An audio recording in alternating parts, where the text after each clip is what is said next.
तो दोस्तों इस वीडियो को आप लोग पूरा ज़रूर देखना, क्योंकि इस वीडियो में मैं आप लोग के लिए लेकर आ गया हूँ इंडियन आर्मी क्लर्क 2020 के जो ऑफिशियल क्वेश्चन पेपर है उसी का मैं आज हम लोग सॉल्यूशन इसमें देखेंगे। इसमें कुल दोस्तों जीके के 10 क्वेश्चंस होते हैं, आप लोग को पता होने चाहिए, और 20 क्वेश्चंस होते हैं आप लोगों के जनरल इंग्लिश के, एंड 10 क्वेश्चंस होते हैं आपके मैथ्स, एंड 10 क्वेश्चंस होते हैं कंप्यूटर के। तो आप लोग को ये सारे क्वेश्चंस ऑफिशियली देखने हैं, और ये वीडियो मैंने सिर्फ आप लोग के लिए बनाया बिकॉज आप लोग दो से तीन कमेंट मेरे पिछले वीडियो में ये आया था कि प्लीज़ इंडियन आर्मी क्लर्क के भी सॉल्यूशन कराओ, क्योंकि कोई यूट्यूब में क्लर्क के सॉल्यूशन नहीं करवाता। तो ठीक है, आप लोग टेंशन मत लो, मैं इसमें पूरे 50 के 50 क्वेश्चन सॉल्व करवाने वाला हूँ। तो देखना वीडियो को पूरा, और प्लीज़ पसंद आए तो लाइक कर देना और चैनल को सब्सक्राइब जरूर कर देना। तो चलिए फ्रेंड्स, वीडियो को शुरू करते हैं। तो आज का हमारा पहला प्रश्न है, मनुष्य द्वारा सबसे पहले प्रयोग में लाया जाने वाला धातु इनमें से कौन सा था। तो फ्रेंड्स, मनुष्य ने सबसे पहले जो है कॉपर का यूज़ किया। कॉपर को हिंदी में धातु भी कहते हैं। अगला प्रश्न है क्वेश्चन नंबर 2, निम्न में से कौन सा शासक ऐसा था जिसने बौद्ध धर्म को स्वीकार नहीं किया था।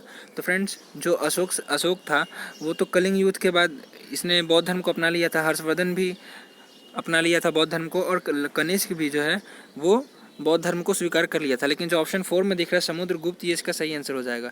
इसने कभी बौद्ध धर्म को नहीं अपनाया। फ्रेंड्स, आप लोगों को पता होना चाहिए जो भारत का नेपोलियन है वो भी समुद्रगुप्त को ही कहा जाता है। तो बढ़ते हैं नेक्स्ट क्वेश्चन की तरफ, वो है क्वेश्चन नंबर 3, निम्न में से किस राज्य की राजधानी गंगा नदी के तट के समीप स्थित है। तो फ्रेंड्स, यहाँ पे एक चीज़ आप लोग को सही करना है, यहाँ पे राज्य नहीं हो जाएगा, यहाँ पे ये राज्य की हम लोग काट देंगे। तो ये क्वेश्चन हो गया, निम्न में से कौन सी राजधानी गंगा नदी के तट पर समीप है। तो फ्रेंड्स, इसका आंसर हो जाएगा ऑप्शन डी, यानी कि पटना। देखिए फ्रेंड्स, जो पटना है ये गंगा नदी के तट पर स्थित है। और वहीं हम लोग कोलकाता की बात करें, बहुत लोग कन्फ्यूज होता है, तो कोलकाता हुगली नदी के किनारे पर स्थित है, ठीक है। और पटना जो है ये बिहार की राजधानी है, कैपिटल है, आप लोग को पता होना चाहिए। आगे बढ़ते हैं क्वेश्चन नंबर 4 की तरफ, इनमें से कौन सी राज्य की सीमा झारखंड राज्य से अलग है। तो फ्रेंड्स, पश्चिम बंगाल, उड़ीसा और छत्तीसगढ़ की जो बॉर्डर है वो आपकी झारखंड राज्य से मिलती है, लेकिन जो मध्य प्रदेश हो गया ये डिफरेंट है। Question number 4, friends, Madhya Pradesh की राजधानी है भोपाल, एंड यहाँ के सीएम है कमलनाथ, ये भी पूछ लिया जाता है। क्वेश्चन नंबर 5 है फ्रेंड्स, निम्न में से भारत का शेयर बाजार कहाँ पे स्थित है। तो फ्रेंड्स, भारत का शेयर बाजार जो है मुंबई राज्य को कहा जाता है।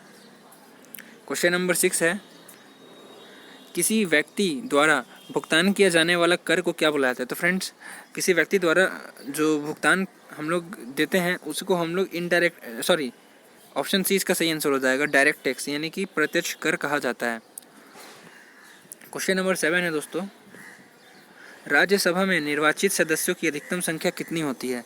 तो फ्रेंड्स, राज्यसभा में निर्वाचित सदस्यों की संख्या होती है लगभग अधिकतम 500 होती है। और फ्रेंड्स, राज्यसभा का सदस्य का कार्यकाल 6 साल का होता है, और राज्यसभा का सदस्य बनने के लिए आपकी एज 30 एज प्लस होनी चाहिए, या फिर 30 एज के आसपास होनी चाहिए, इससे कम नहीं चलेगा। और दोस्तों, राज्यसभा का सभापति कौन होता है। तो भारत के उपराष्ट्रपति होते हैं, और वर्तमान में भारत के उपराष्ट्रपति कौन है, तो वो श्री वेंकैया नायडू जी है, ठीक है। आप लोग को ये सब याद रखना है। दोस्तों, अगर आप लोग को प्लीज़ मेरा वीडियो पसंद है तो एक सब्सक्राइब जरूर कर देना प्लीज़। मैं बहुत छोटा यूट्यूबर हूँ, मेरे 1000 सब्सक्राइबर्स भी नहीं है, तो इसीलिए लोग मेरे चैनल को सब्सक्राइब नहीं करते हैं। क्वेश्चन नंबर 8 है, निम्न में से ग्राम पंचायत की आय का स्रोत क्या है। तो फ्रेंड्स, जो ग्राम पंचायत की आय होती है वो सबसे ज़्यादा आती है लेवी ड्यूटीज से। और दोस्तों, मैं आप लोगों को एक बात बताना चाहता हूँ कि प्लीज़ अगर मुझसे कोई क्वेश्चंस रॉन्ग हो जाती है, वैसे तो मैं ट्राई करता हूँ 50 में 50 सही हो जाने की, लेकिन बाई चांस एक क्वेश्चंस ऐसे होती नहीं है। लेकिन पता नहीं क्यों पिछले मेरे वीडियो में एक जो स्टूडेंट था उसने बहुत मुझे उल्टा पुल्टा बात बोला कि आपको पढ़ाना नहीं आता है, आप पढ़ाना छोड़ दो। तो ये सब मुझे बहुत ख़राब लगता है, ऐसा कमेंट ना किया करो। अगर कुछ गलती हो भी जाता है तो मैं उसको बता देता हूँ कि क्या गलती है। टी निम्न में से किससे संबंधित है। तो फ्रेंड्स, जो टी है वो गोल्फ से संबंधित है। क्वेश्चन नंबर 10 है, हर साल नोबेल पुरस्कार का आयोजन कहाँ पे होता है। तो फ्रेंड्स, हर साल जो नोबेल पुरस्कार है तो इसका आयोजन होता है जिनेवा स्विट्ज़रलैंड में, ठीक है। और जिनेवा स्विट्ज़रलैंड में ही जो रेड क्रॉस है और उसी का वो है, क्या बोलते हैं, हेड क्वार्टर, और भी बहुत सारे चीज़ का हेड क्वार्टर जिनेवा स्विट्ज़रलैंड में ही है। यहाँ से फ्रेंड्स जनरल इंग्लिश शुरुआत होता है। तो फ्रेंड्स, जनरल इंग्लिश आप लोगों के एग्ज़ाम में 20 क्वेश्चन पूछा जाएगा, और आप लोगों को अगर 20 में 20 स्कोर करना है तो मैं आप लोगों को एक बुक रिकमेंड करूँगा। अगर आपको उस बुक की PDF चाहिए तो आप लोग मेरे टेलीग्राम को ज्वाइन कर सकते हो, जो कि मैं डिस्क्रिप्शन में अपने टेलीग्राम चैनल का लिंक दे दूंगा। और मैं ये बुक और ये जो PDF है, इसकी PDF वहाँ पे मैं अपलोड कर दूंगा, आप लोग वहाँ से डाउनलोड कर सकते हो। तो उस बुक का नाम है फ्रेंड्स नीतू सिंह का जो वॉल्यूम 1 है, फ्लिंट टू पैरामाउंट बुक, उसका वॉल्यूम 1, उसकी मैं PDF टेलीग्राम में दे दूँगा। आप लोग मेरे टेलीग्राम चैनल को ज्वाइन कर लो आज ही। तो फ्रेंड्स आज का हमारा पहला क्वेश्चन है, ये आप लोग इसके ये पढ़ लो, डायरेक्शन यहाँ पे दी हुई है, आप लोग इसको ध्यान से पढ़ लो क्या करना है। तो इसमें बस हम लोग को रॉन्ग फाइंड करना है कि ABCD में रॉन्ग कौन सा है। तो फ्रेंड्स यहाँ पे देखिए लिखा हुआ है, supposing if it rain what shall we do next. तो यहाँ पे जो इट रेन से ये गलत हो जाएगा, यानी कि ऑप्शन A इसका सही हो जाएगा, क्योंकि इट रेंस की जगह हो जाएगा इफ़ रेंस। तो यहाँ पे इट की जगह इफ़ होगा। तो बहुत ईजी क्वेश्चन आते हैं, आप लोग को बस अच्छे से देखना है। क्वेश्चन नंबर 12 है friends, the captain along with his team are practicing very hard for the fourth coming match. तो फ्रेंड्स यहाँ पे इसका ऑप्शन हो जाएगा ऑप्शन B, क्योंकि यहाँ पे आर प्रैक्टिसिंग वेरी हार्ड नहीं होगा, यहाँ पे हो जाएगा फ्रेंड्स ईज। यहाँ पे आर की जगह ईज होगा, ईज प्रैक्टिसिंग वेरी हार्ड। तो इसका आंसर हो जाएगा ऑप्शन B। क्वेश्चन फ्रेंड्स बहुत ईजी आते हैं, आप लोग को जो मैं बुक की PDF दूंगा आप लोग उसको पढ़ लेना, आप लोग फुल में फुल 20 में 20 स्कोर कर सकते हो, ठीक है। और यही बुक को SSC के स्टूडेंट भी पढ़ते हैं। क्वेश्चन नंबर 14 है और बहुत ईजी है, इसमें हिंदी और इंग्लिश दोनों में लिखा हुआ, तो आप लोग समझ सकते हैं। The principal of Yemen is situating 2190 metre above the sea level, और यहाँ पे D में लिखा नो एरर। तो फ्रेंड्स इसका 14 नंबर का आंसर हो जाएगा आपका B, क्योंकि यहाँ पे इज सिचुएटिंग नहीं होगा, एट हो जाएगा इज के जगह पे, क्योंकि इसका कोई मीनिंग ही नहीं बन रहा है, तो इसीलिए इज के जगह पे एट होगा। क्वेश्चन नंबर आपका 15 है, राम वाज सीनियर टू शाम इन कॉलेज। तो यहाँ पे लिखा है नो एरर। तो यहाँ पे फ्रेंड्स इसका आंसर हो जाएगा ऑप्शन C। यहाँ पे शाम इन कॉलेज नहीं होगा, इन के जगह पे एट होगा, ठीक है। तो बढ़ते हैं नेक्स्ट क्वेश्चन की तरफ। क्वेश्चन नंबर यहाँ पे आप लोग डायरेक्शन इसका पढ़ सकते हैं, जो कि बहुत जरूरी है। तो मैंने पढ़ लिया है पहले से ही, आप लोग डायरेक्शन पढ़ लो, उसके बाद क्वेश्चन का आंसर देना। तो यहाँ पे क्वेश्चन नंबर 16 है, a place where birds are kept. तो फ्रेंड्स उस प्लेस को क्या कहते हैं जहाँ पे हम लोग बर्ड्स को रखते हैं, तो उसे हम लोग एवियरी कहते हैं। ऑप्शन B इसका सही आंसर हो जाएगा। क्वेश्चन नंबर 17 है friends, for a child a blow, यहाँ पे दिया dash dash dash dash self esteem is a terrible thing. तो फ्रेंड्स इसका आंसर क्या हो जाएगा? तो दोस्तों इसका आंसर हो जाएगा ऑप्शन A, ऑफ हो जाएगा। सॉरी मैंने थोड़ा टाइम लगाया, मुझे भी समझ में नहीं आ रहा था इसका क्या होगा। तो इसका आंसर हो जाएगा दोस्तों ऑप्शन A, ऑफ हो जाएगा इसका आंसर। क्वेश्चन नंबर 18 है, the chairman is ill and we will have to dash the meeting for a few days. तो फ्रेंड्स इसका आंसर हो जाएगा ऑप्शन D, यानी कि पुट ऑफ। अगला क्वेश्चन है क्वेश्चन नंबर 19। तो दोस्तों ये क्वेश्चन बहुत ही ईजी है, he is very good at, option C इसका आंसर हो जाएगा, he is very good at making stories, यानी कि ये वो जो है स्टोरी बनाने में बहुत ही अच्छा है। क्वेश्चन नंबर 20 है, the principal called dash an explanation from the clerk. तो फ्रेंड्स इसका आंसर क्या होगा आप लोग बताओ? तो इसका आंसर हो जाएगा दोस्तों option C, the principal called for an explanation from the clerk. Question number 21 है, आप लोग डायरेक्शन इसका भी पढ़ लो, क्योंकि डायरेक्शन पढ़ना बहुत ज़रूरी है। तो मैंने पढ़ लिया पहले से ही, तो मैं आप लोगों को बता रहा हूँ। It is our duty to get, तो इसका आंसर क्या होगा फ्रेंड्स? तो इसका आंसर हो जाएगा option D, it is our duty to get at the truth. Question number 22 है, a remedy for all disease. तो फ्रेंड्स इसका आंसर हो जाएगा पेनेकी। क्वेश्चन नंबर 23 है, a man who waste his money on luxury, यानी कि वो व्यक्ति जो अपना सारा पैसा अपने लग्जरी में खर्च किया हो, तो उसे हम लोग क्या कहते हैं? तो उसे हम लोग एक्स्ट्रावेजेंट कहते हैं।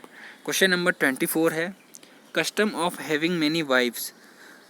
तो जिस कस्टम के पास सबसे ज़्यादा वाइफ्स होता है, तो उसे हम लोग क्या कहते हैं फ्रेंड्स? तो उसे हम लोग पॉलीगैमी कहते हैं। इंपॉर्टेंट क्वेश्चन है, आप लोगों को सभी याद करना है, और ये सभी क्वेश्चंस आप लोगों को उसमें देखने को मिल जाएंगे, इसीलिए आप लोग प्रैक्टिस करो, और मैं जो आप लोग को पढ़ा रहा हूँ उसको पढ़ो, ठीक है। मैं आप लोग को हर चीज़ पढ़ाऊँगा जो एग्ज़ाम से ओरिएंटेड है। क्वेश्चन नंबर 25 है, कोई यहाँ पे हिंदी में भी लिखा हुआ है, तो आप लोग इंग्लिश में पढ़ो, one who know many language, तो उसे हम लोग पॉलीग्लॉट कहते हैं, यानी कि बहुभाषी। क्वेश्चन नंबर 26 है, यहाँ पे आप लोग डायरेक्शन पढ़ सकते हैं, इसका डायरेक्शन पढ़ना बहुत ज़रूरी है। तो यहाँ पे लिखा है कि प्लॉसिबल, तो इसे हम लोग क्या कहते हैं? तो इसे हम लोग इनप्लॉसिबल कह सकते हैं। यहाँ पे करना क्या है, तो आप लोगों को इसका अपोजिट मीनिंग ज्ञात करना है। तो प्लॉसिबल का अपोजिट मीनिंग क्या होता है, इम्प्लॉसिबल। ठीक है। क्वेश्चन नंबर 27 है, जीनाइल का अपोजिट वर्ड क्या होता है, तो इसे हम लोग इसका अपोजिट वर्ड होता है बुरिश। क्वेश्चन नंबर 28 है, डिमोलिश का अपोजिट वर्ड क्या होता है, तो इसका अपोजिट वर्ड होता है बिल्ड।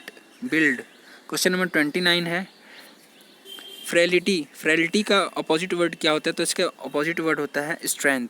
बहुत लोग इसका आंसर ऑप्शन ए सोचेंगे, लेकिन ये गलत है, ऑप्शन डी इसका राइट आंसर है। क्वेश्चन नंबर 3 है, प्रिवेंट का अपोजिट वर्ड क्या होता है, तो प्रिवेंट का अपोजिट वर्ड होता है इंड्यूस। तो आप लोग कमेंट करना मुझे कि आप लोगों ने 20 में कितने स्कोर किया इंग्लिश में। अब नेक्स्ट हम लोग बढ़ते हैं जो कि मैथ से आता है। मैथ का आप लोगों में 10 क्वेश्चन आएगा और आप लोगों को 10 में 10 सही करने हैं, तभी आप लोगों को जॉब पक्का हो पाएगा। क्वेश्चन नंबर 31 है, निम्न में से कौन सा नंबर 1 2 3 4 5 6 7 4 से विभाज्य है। तो आप लोग को इसके सॉल्व करने के दो मेथड है। पहला मेथड तो है आप लोग ऑप्शन से एलिमिनेट करो, और दूसरा जो ऑप्शन है, आप लोगों को सबका डिविजिबिलिटी रूल पता होना चाहिए। तो चलिए मैं आप लोगों को जो सबसे अच्छा मेथड है वो जो कि डिविजिबिलिटी रूल है, तो वो हम लोग इसमें इस्तेमाल करते हैं। तो ऑप्शन ए को हम लोग पहले पिक करते हैं। तो यहाँ पे 11 दिया, तो 11 का डिविजिबिलिटी रूल क्या होता है फ्रेंड्स, यानी कि विभाज्यता का नियम कि 2 2 का जो गैप होता है, यानी कि 1 से 3, फिर 3 से 5, फिर 5 से 7, तो उसको जोड़ के फिर हम लोग 2 से 4, 4 से 6, 6 से 4, इसको हम लोग जोड़ के दोनों का वर्ड बराबर होना चाहिए। तो चलिए हम लोग जोड़ लेते हैं। तो 1 और 3 कितना हुआ फ्रेंड्स, 4, 4 और 5 कितना हुआ, 9, 9 और 7 कितना हुआ, 16। तो फ्रेंड्स एक तो 16 हुआ, और फिर हम लोग जो दूसरा नंबर से जोड़ेंगे वो भी हम लोग को उतना ही होना चाहिए, यानी कि वो भी 16 होना चाहिए। ठीक है, तो जोड़ लेते हैं। 2 और 4 कितना हुआ, 6, 6 और 6 कितना हुआ, 12, और 12 से कितना हुआ, 16, और 16 16 बराबर हो गया। इसका मतलब कि ये 11 से कटता है, तो इसका ऑप्शन ए सही हो जाएगा। उम्मीद करता हूँ आप लोग सही समझ गए होंगे। मैं आप लोग को फिर से बता देता हूँ उसके विभाज्यता का नियम क्या है। जो पहला वर्ड है और तीसरा वर्ड है और पांचवा वर्ड है और सातवां वर्ड है, ये चारों को जोड़ लेना है, और फिर उसके बाद दूसरा वर्ड है, फिर चौथा वर्ड है, फिर छठा वर्ड है, फिर आठवां वर्ड है, इन चारों को भी जोड़ लेना है। तो दोनों का जो योगफल होगा वो बराबर होना चाहिए। ठीक है, यानी कि अगर अगर इसका अगर ए है, तो फिर second, fourth, sixth and 8 number भी ए ही होगा। ठीक है, उम्मीद करता हूँ आप लोग समझ गए होंगे। क्वेश्चन नंबर 32 है, निम्न में से 33.33 बाई 1.1 का सरलीकरण क्या होगा। तो चलिए हम लोग इसे सॉल्व कर लेते हैं। तो फ्रेंड्स यहाँ पे लिखा है 33.33 बटा 1.1। तो देखिए फ्रेंड्स यहाँ पे नीचे में हम लोग देखेंगे 1.1 है, तो पॉइंट के बाद एक वर्ड है, तो इसको हम लोग 10 मानते हैं, तो ऊपर में 10 हम लोग लिख देंगे, और फिर बटा यहाँ पे हम लोग देखेंगे फ्रेंड्स कि पॉइंट के बाद में 2 वर्ड है, तो यानी कि 100 है, तो हम लोग नीचे में 100 लिख देंगे। तो 0 से ये 1 0 कट गया, और 11 से ये कटा 3 0 3 बार में, यानी कि 303 बटा 10, और फिर 10 से हम लोग यहाँ पे एक पॉइंट ले देंगे, तो इसका आंसर हो जाएगा 30.3, ऑप्शन डी। उम्मीद करते हैं आप लोग समझ गए होंगे। आप लोग वीडियो को एक बार फिर से देखना, तो आप लोग समझ जाएंगे। क्वेश्चन नंबर 33 बहुत ही ईजी क्वेश्चन था। निम्न में से 73.96 का वर्गमूल क्या होगा। तो दोस्तों आप लोग को पता होना चाहिए कि लास्ट में अगर 6 वर्ड है, तो इसका मतलब 100% कि ये लास्ट में जिसका भी स्क्वायर रूट होगा उसका लास्ट में 4 होगा, क्योंकि देखिए 4 का स्क्वायर रूट 16 होता है, और लास्ट में 16 का भी जो होता है इकाई नंबर 6 होता है, और एक होता है या तो 4 होगा या तो 6 होगा, क्योंकि 6 का स्क्वायर 36 होता है, और 36 का भी इकाई अंक 6 होता है। बाकी आप लोग देखिए ऑप्शन बी में 9 दिया, ये तो हो नहीं सकता है, क्योंकि 9 का जो यूनिट डिजिट लास्ट वाला यूनिट होता है वो 1 होता है, इसीलिए ये हो नहीं सकता है।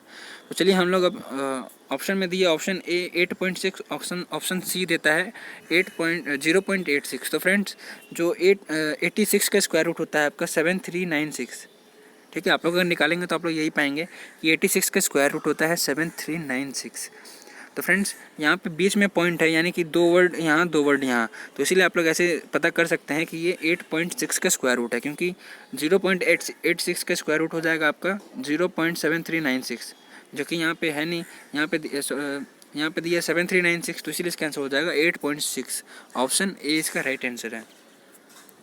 क्वेश्चन नंबर 34 है, किन्हीं दो संख्याओं का गुणनफल 216 है, अगर उसका एचसीएफ 3 है तो एलसीएम क्या होगा। तो सिंपल है, आप लोग 3 को काट दीजिए, 216, तो इसका आंसर आ जाएगा 72, ऑप्शन बी। ऐसा मैंने क्यों किया, क्योंकि मैं आप लोगों को बता देता हूँ, जो एलसीएम है, एलसीएम इंटू एचसीएफ जो होता है वो होता है first number into second number. तो यहाँ पे दोस्तों एलसीएम दिया हुआ है, कितना है, एलसीएम निकालना है हम लोग को। तो चलिए एलसीएम को हम लोगों ने एक्स मान लिया। ठीक है, एलसीएम को हम लोगों ने x मान लिया और एचसीएफ कितना दिया हुआ है 3 इज इक्वल टू पहला संख्या गुना दूसरा संख्या यहाँ पे कितना दिया हुआ है 216। ठीक है, तो यहाँ पे x इज इक्वल टू हो जाएगा 72। तो ऑप्शन बी इसका राइट आंसर है। क्वेश्चन नंबर 35 है, यदि किन्हीं 67 अंकों का औसत 35 है और हर एक अंक में हम लोग यदि 4 जोड़ देते हैं तो नए संख्याओं का औसत कितना होगा। फ्रेंड्स, अगर हम लोग 67 अंकों का औसत 35 है और अगर हम लोग हर 67 अंक में हम लोग 4 नंबर और जोड़ देंगे तो 35 से 39 हो जाएगा इसका एवरेज। Option B. एग्जाम्पल देता हूँ मैं आप लोग को। जैसे मान लीजिए 2 अंकों का औसत 4 है तो कुल 8 हो रहा है, तो वैसे ही हम लोग 2 अंक में और एक जोड़ देंगे, यानी कि जो 4 औसत था उसमें एक और जोड़ देंगे तो ये 5 हो जाएगा। तो गुना 5 कर देंगे तो ये 10 हुआ, और फिर भी 10/2 करेंगे तो इसका आंसर 5 ही आएगा। तो वैसे ये है, अगर 35 इसका औसत है, इसमें अगर हम लोगों ने 4 जोड़ दिया तो इसका आंसर 39 ही आएगा। ठीक है, नेक्स्ट क्वेश्चन की बात करते हैं हम लोग। Question number 36। एक दिन में 1 घंटे का अनुपात क्या होगा। तो दोस्तों, एक दिन में कुल 24 घंटा होता है और 1 घंटे से अनुपात बताना है तो 24:1। ऑप्शन डी इसका राइट आंसर हो जाएगा। क्वेश्चन नंबर 37 है, 6 को दशमलव में बदलने पर क्या होगा। तो फ्रेंड्स, 6 को दशमलव में बदलना है तो सिंपल है, 6/100 कर दीजिए तो इसका आंसर हो जाएगा 0.06। ऑप्शन नंबर बी इसका करेक्ट आंसर है। क्वेश्चन नंबर 38 है, यदि एक आदमी एक खिलौने को 100 रुपये में खरीदता है और 150 में बेच देता है तो उसका क्या फ़ायदा हुआ। तो 100 रुपये में खरीदा उसने, ये हो गया इसका कॉस्ट प्राइस, और सेलिंग प्राइस हो गया 150, तो कुल 50 रुपये का फ़ायदा हुआ। किस पे, 100 रुपये पे गुना 100। तो हम लोग काटाकुटी कर लेंगे, 100 से 100 कट गया तो इसका आंसर हो जाएगा 50% का उसका फ़ायदा हुआ। ठीक है, ऑप्शन ए इसका राइट आंसर है। क्वेश्चन नंबर 39 है, 8% की साधारण ब्याज की रेट से कितने साल में 750 रुपया दोगुना हो जाएगा। तो फ्रेंड्स, यहाँ पे 7,500 रुपये का कोई काम ही नहीं है, यहाँ पे सीधे बोल रहा है कि कोई धनराशि दोगुना कितना साल में होगा। तो आप लोग इसे याद कर लीजिए, 12.5%। अगर साधारण ब्याज का बात हो तो 12.5% की रेट से 12.5 साल में 8% का रेट से कोई भी चीज़ दोगुना हो जाता है, क्योंकि 12.5 गुना 8 करेंगे तो 100 हो जाएगा। तो मान लीजिए कि एग्जाम्पल आप लोग 7,500 की जगह 100 रुपये मान लीजिए। ठीक है, और 100 रुपये है और रेट है 8%, समय है 12.8 साल। तो हम लोग यहाँ पे 12.8 साल को 12.5 साल को हम लोग 8% से गुना करेंगे तो ये भी 100 आएगा। तो 100 का 100% कितना होता है, 100 ही होता है। तो 100 + 100 200 हो गया, तो हो गया ना 100 से दोगुना। तो ऐसे आप लोग समझ सकते हैं। क्वेश्चन नंबर 40 है, 63 किलोमीटर पर आवर को मीटर पर सेकंड में बदलें। तो इजी है दोस्तों, 63 गुने 5/18 कर देंगे, क्योंकि मीटर पर सेकंड में बदलने का यही फॉर्मूला होता है कि किलोमीटर गुने 5/18 करते हैं हम लोग। तो 9 से ये 7 बार में गया, 9 से ये 2 बार में गया, और 7 × 5 = 35/2। तो 35/2 कितना होता है, 17.5। दोस्तों, आप लोगों को कभी भी कोई भी किलोमीटर, यहाँ पे 63 का जगह कुछ भी दे, जैसे कि मान लीजिए 36 किलोमीटर को आप लोग को मीटर पर सेकंड में बदलना है, तो सिंपली आप लोग इसे 5/18 कर देंगे। ठीक है, तो 18 से 2 बार में गया, 2 गुने 5 10 मीटर पर सेकंड हो जाएगा। वैसे ही आप लोग इसे निकाल सकते हैं। अब दोस्तों, जो आप लोग का पार्ट 4 आता है उसमें आप लोग का मैं करवाऊंगा 10 क्वेश्चन कंप्यूटर का। चलिए हम लोग देख लेते हैं कंप्यूटर के 10 क्वेश्चन। पहला क्वेश्चन है, निम्न में से कौन सा चिन्ह टेबल में टेक्स्ट को राइट अलाइन करने में इस्तेमाल किया जाता है। तो इसका आंसर हो जाएगा ऑप्शन डी, यानी कि डॉलर का साइन। अगला क्वेश्चन है क्वेश्चन नंबर 42, डाटा को एक से अधिक सोर्स से समराइज करने की प्रक्रिया को क्या कहते हैं। तो उसे हम लोग कहते हैं डाटा एकत्रीकरण। Option B. क्वेश्चन नंबर 43 है, सीपीयू का फुल फॉर्म क्या है। तो इसका आंसर हो जाएगा option A, central processing unit. ये इंपॉर्टेंट क्वेश्चन है, बहुत ही ज़्यादा इंपॉर्टेंट क्वेश्चन है, ये बहुत बार रिपीट होता है। क्वेश्चन नंबर 44 है, आउटलुक एक्सप्रेस क्या है। तो फ्रेंड्स, इसका आंसर हो जाएगा ऑप्शन डी, इनमें से सभी, यानी कि email client, scheduler, address book, ये सभी आउटलुक एक्सप्रेस है। क्वेश्चन नंबर 45 है, आउटपुट डिवाइस क्या है। तो फ्रेंड्स, इसका आंसर हो जाएगा ऑप्शन ए। दोस्तों, आउटपुट डिवाइस होता है आपका प्रिंटर, हेडफोन, फिर से मॉनिटर, और भी ऑपरेटर हुआ, या फिर और भी कई चीज़ होता है जैसे कि स्क्रीन हुआ। ये सभी आप लोग का आउटपुट का डिवाइस का उदाहरण है। ठीक है, और भी आप लोग इसको ट्रिक से भी याद कर सकते हैं कि जितने भी चीज़ का लास्ट में टर है, जैसे कि मैंने आप लोग को बताया मॉनिटर, ऑपरेटर, प्रिंटर, ये सभी जो है आउटपुट डिवाइस होता है। ठीक है, आप लोग ऐसे भी याद कर सकते हो, लेकिन बहुत काम की ट्रिक नहीं है ये, तो आप लोग नहीं याद रखो। 46 नंबर क्वेश्चन है, इनमें से कौन सा आउटपुट डिवाइस नहीं है? तो मैंने आप लोग को बताया था कि स्क्रीन जो हुआ, स्पीकर हुआ और प्रिंटर हुआ, ये तीनों आप लोगों का आउटपुट है, लेकिन जो माउस है ये आपका इनपुट डिवाइस है, इसीलिए इसका आंसर हो जाएगा ऑप्शन ए। 47 नंबर क्वेश्चन है, ईथरनेट, लैन, टोकन रिंग और टोकन बस किसके प्रकार है? तो इसका आंसर हो जाएगा ऑप्शन सी, यानी कि लैन। क्वेश्चन नंबर 48 है, निम्न में से कौन सा कंपैरिजन ऑपरेटर है? तो फ्रेंड्स इसका आंसर हो जाएगा नन ऑफ दिस। तो आप लोग बोलेंगे इसका राइट आंसर क्या है? तो फ्रेंड्स जो कंपैरिजन ऑपरेटर होता है वो होता है, जैसे कि मान लीजिए यहाँ पे इज इक्वल टू दिया ऑप्शन है में, तो यहीं पे अगर 3 इज इक्वल टू होता है, यानी कि इज इक्वल टू और एक इज इक्वल टू होता है, यानी कि 3 इज इक्वल टू होता है, ऐसे इस टाइप का, तो इसे हम लोग कंपैरिजन ऑपरेटर कहते हैं। या फिर आप लोग इस सिंबल को जानते होंगे, इस टाइप का सिंबल या फिर इस टाइप का सिंबल, इसे भी हम लोग कंपैरिजन ऑपरेटर कहते हैं। ठीक है, आप लोग ध्यान से याद कर लो इसको। और भी होता है, जैसे कि मैं आप लोग बता रहा हूँ, ये सिंबल और फिर इसके साथ में इज इक्वल टू, या फिर ये सिंबल इसके साथ में इज इक्वल टू, ये भी आप लोगों का कंपैरिजन ऑपरेटर होता है। ठीक है, मैं आप लोगों को दिखला दे रहा हूँ। ठीक है, और भी होता है बहुत सारे, लेकिन मुझे जो जितना याद है मैंने आप लोगों को बता दिया। अगला क्वेश्चन है दोस्तों, क्वेश्चन नंबर 49, पिक्चर्स को डाटा में सम्मिलित करने के लिए क्या यूज़ होना चाहिए? तो फ्रेंड्स इसका आंसर हो जाएगा option A, OLE। Last question है फ्रेंड्स। दोस्तों आप लोगों को अगर मेरा वीडियो पसंद आया होगा तो प्लीज़ चैनल, आप लोगों से मेरा रिक्वेस्ट है दोस्तों कि चैनल को सब्सक्राइब जरूर कर लेना, क्योंकि बहुत ही मेहनत से मैंने इसको बनाया वीडियो। आप लोग जाके देख सकते हो कि इतनी डिटेल में कोई नहीं बताता है, जितने भी यूट्यूबर है बस आंसर देख के बता देते हैं, लेकिन मुझसे जितना हो पाया मैंने आप लोगों को डिटेल में बताया। तो प्लीज़ चैनल दोस्तों सब्सक्राइब कर लेना चैनल को, अगर आप लोग इंडियन आर्मी से प्यार करते हो तो। नेक्स्ट क्वेश्चन है, कौन सी टेबल में पाइवोट टेबल कमांड मिलती है? तो फ्रेंड्स इसका आंसर हो जाएगा ऑप्शन बी, यानी कि डेटा। दोस्तों वीडियो पसंद आया तो प्लीज़ एक लाइक कर देना और चैनल को सब्सक्राइब करना ना भूलना। मिलते हैं अगले वीडियो में, और आप लोग कमेंट करके बताना आप लोग को किस टाइप की वीडियो पसंद है, मैं उसकी वीडियो बना दूंगा। ठीक है, और लेकिन प्लीज़ कमेंट में कभी निगेटिव कमेंट मत करना, वरना मैं आप लोग के कमेंट की रिप्लाई नहीं करूँगा। ठीक है, और हो सके तो अच्छी कमेंट करना, ऐसी कमेंट ना करना कि आपने गलत पढ़ा है, आपको आता नहीं है कुछ, ऐसा कमेंट मत करना, मुझे बहुत ख़राब लगता है। ठीक है, तो बाय बाय, टेक केयर, जय हिंद।